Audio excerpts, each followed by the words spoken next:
Hey everybody, I am here to do the video on the adoption. Yeah, my hair is curled.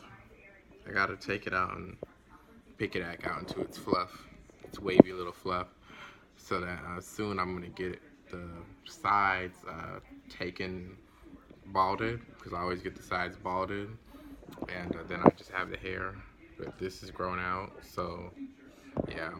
Um, I wanted to start with my adoption story. So there will probably be many parts of this because there's a lot that I want to talk about. And I'm doing this because I want you guys to get to know more about me. You guys got to see the other videos, and yes, I did delete them because I was going to keep them on my page. So that just wasn't meant to stay on my page. That was meant to just be something that I aired out. And kind of guy wanted you guys to know a situation that happened, not going on, but it was going on, and it ended. Um, so I deleted those because they weren't meant to stay on my page. Um, and so I hope you guys learned a little bit more about me from those, but those were not meant to stay. Okay, so I was adopted at 8 days old. Now, my adoption didn't fully go through until I was 1 year old, because they had to do a lot of, court and papers and, everything like that. And I believe there, when I found my, biological family, they were telling me things like there were people trying to get me back. And so that kind of came in between the family that had already taken me in, already getting me, even though there's a lot that goes into adoption. When you have other applicants or allies there to take in a child, you look into those other applicants as well. So it's not just about the family that already has the child. So until they're considered the actual adoptive parents, they're just the foster family.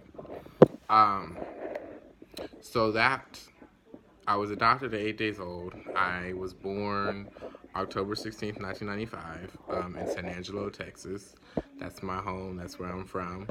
I didn't move to the place I am now until I was about 5 or 6, because my father that I had, my adopted father, I have to make the distinction when I'm talking about both families.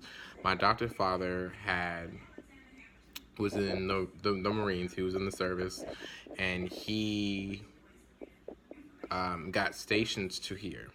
So I have been here pretty much majority of my life, and I didn't go anywhere else. Now my family did travel, so we traveled to, and I'm talking about the family that took me in.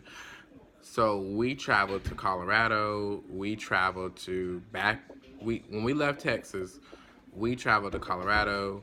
We traveled to Virginia because my father's side is from the DMV, so they are Maryland, Virginia, Washington D.C. We went to California. We went to Yuma, Arizona. I don't remember Yuma. I don't. I hear I was there, but I don't remember it. I do remember Colorado and California and Virginia and all that, because I remember Virginia. I was constantly going back and forth to Virginia.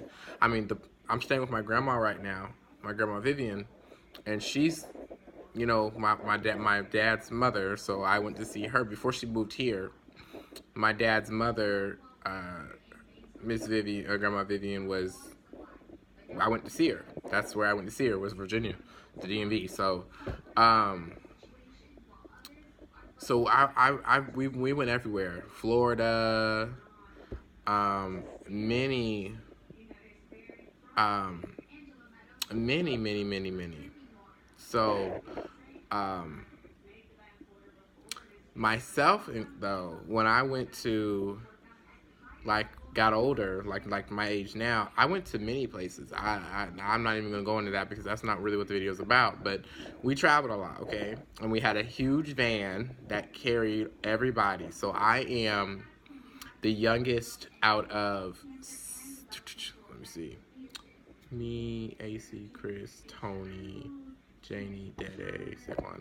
I am the I am the youngest out of 7 kids. Okay, I grew up in a big family. Okay, and even my biological family is a big family on my father's side because he was out there. He was doing a lot. But I am the youngest out of 7 kids, guys.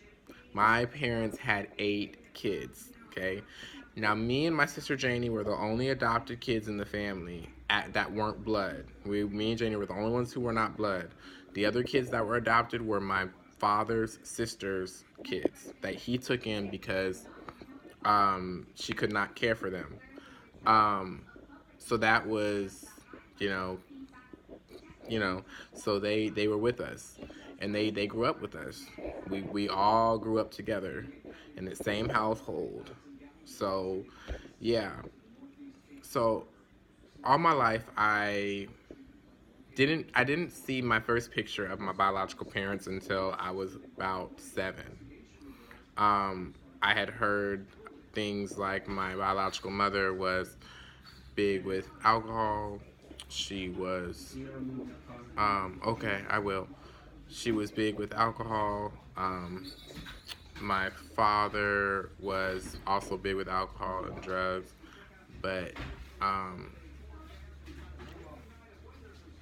he was also just a rolling stone. So he wasn't good to a lot of women. But my mother's story is very sad because she got with alcohol because her family drunk. Like my mother's side family, alcohol is very, it's just, they just drink. And she was 12 years old driving her aunts and uncles and cousins to the store to get alcohol. She would drink out of the last little bits out of the tops or the what was left in the bottles that her family, that our family or my family would leave behind. So that's how she got into alcohol. And I don't believe she got into drugs until she got with my father. But before she was with my father, she was with another man who was my half sister on her side's uh, father, but he had died, and he had just died. She became a widow. My mother became a widow, and there was a whole bunch of commotion going into that, which we'll probably go more into in the second part, which I'll do tomorrow, or whenever I get to it. But there was, when she became a widow, my mother, when she was with the other guy, my sister's father, he was abusive to her. He was very abusive to her, and there was a time where they were in the car and they were fighting, I guess, or he was putting his hands on her, and I guess she was trying to escape, and she flew out the car and hit her head on the curb. So that caused her brain damage, and that caused her to have seizures. So then she had to get medicine for those seizures, and my father was supposed to be her caretaker and take care of her. So when she had seizures or when she had all these things going on with her, he was supposed to be there. Of course, my father did not do what he was supposed to do, and he ended up taking some of her money. He ended up also getting her pregnant with me. He also he just did a lot, guys. They didn't know she was pregnant with me until she was drinking non-alcoholic beers, which is what my brother Gary and my father would always give her, and she had a seizure in, I guess, living room watching TV, and they took her to the hospital, and that's where she found out that she was pregnant with me. So my mother has had a very hard life. She didn't end up in she's in a nursing home right now. Nobody is, I really don't know how often she gets visits from people. My aunts, her sisters, go and see her. Because they try to see her like every once a year, once a month, something.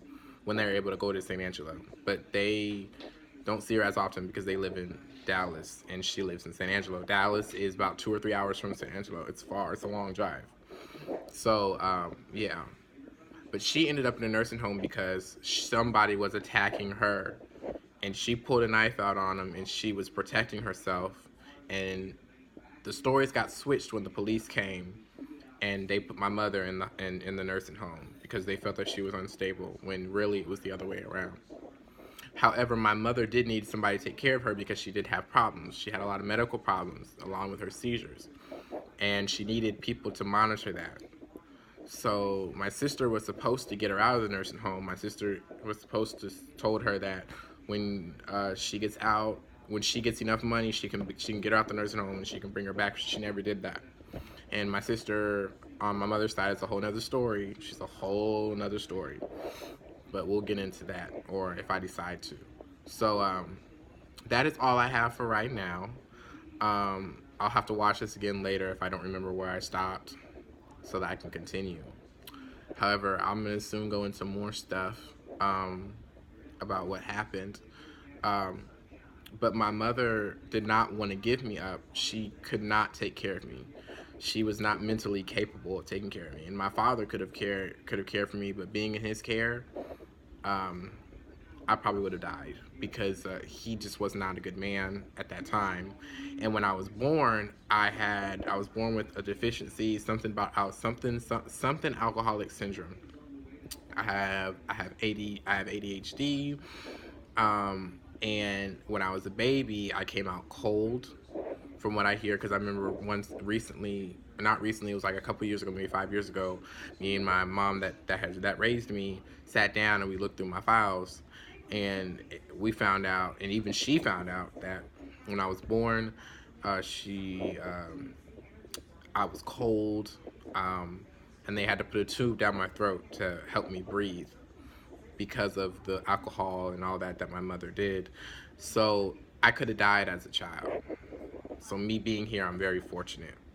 And I had a lot of issues due to the alcoholic syndrome, even today, that I have to conquer and battle because it's just something that has messed me up in a way. I'm not gonna say it's messed me up. It's just something that I struggle with, or that I did struggle with at a younger age, and I can control it better now.